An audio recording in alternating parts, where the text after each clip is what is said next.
ترتیب دیکھیں قرآن کے اندر. پہلے تو کہا کہ اف تک نہیں کہنا. اچھا پھر کیا کرنا ہے؟ کہا جھڑکنا نہیں ہے. اچھا جھڑکنا نہیں ہے تو پھر کیا کرنا ہے؟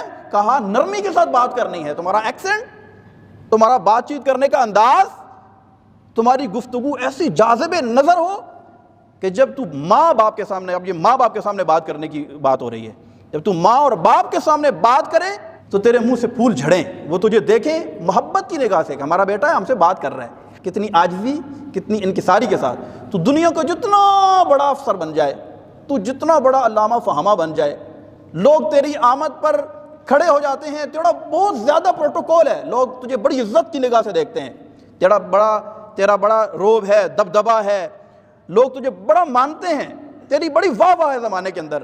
لیکن جب تو ماں اور باپ کے سامنے آئے نا، وَقُلْ لَهُمَا قَوْلًا كَرِيمًا، تو تیرا لہجہ ایسا ہو، ایسا نرم ہو کہ ماں اور باپ سے بات کرتے ہوئے تو گویا کہ نظریں بھی اٹھا کے ان کی طرف نہ دیکھے. کہ یہ کوئی میں آپ کو ادھر ادھر کی کہانی نہیں بتا رہا، یہ نص قرآنی میں دیکھیں الفاظ کی ترتیب، یہ ترتیب اللہ تبارک و تعالیٰ نے خود قرآن کے اندر بیان فرمائی ہے. لوگ ہمارے پاس آتے ہیں نا، کہتے ہیں کہ مفتی صاحب دعا کر دیں جی میرا فلاں کام. میں کہتا ہوں تیری ماں اگر زندہ ہے، تیرا باپ زندہ ہے، میں ساری زندگی سجدے میں سر رکھ کر دعا کرتا رہا ہوں تیرے حق میں، اس کی اتنی ویلیو نہیں ہے جتنی تیری ماں تیرے لیے ایک دفعہ دعا کر لے تو اس کی ویلیو ہے. ہم دعا کرواتے ہیں نا، اچھی بات ہے، ہمیں دعا کروانی چاہیے دوسروں سے، لیکن ہمارے گھر کے اندر اتنی بڑی دولت موجود ہے.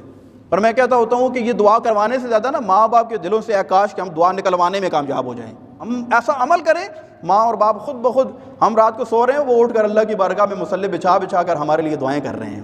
اے اللہ یہ اتنا میرا اچھا بیٹا ہے، اس نے مجھے کبھی بھی تنگ نہیں کیا، اس نے میرا کبھی بھی دل نہیں دکھایا. اتنے خوش ہوں آپ مجھے یہ بتائیں کہ جس ماں اور باپ کے دل سے بیٹے کے لیے اس کی غیر موجودگی میں ایسی دعائیں نکلیں گی، مجھے بتائیں کہ دنیا کے اندر اسے کہیں مار پڑے گی، دنیا کے اندر کہیں اسے ناکامی کا منہ دیکھنا پڑے گا، کامیابی تو اس کے قدم چومے گی. اے کاش ہمیں ایسی توفیق اللہ تبارک و تعالیٰ عطا فرمائے.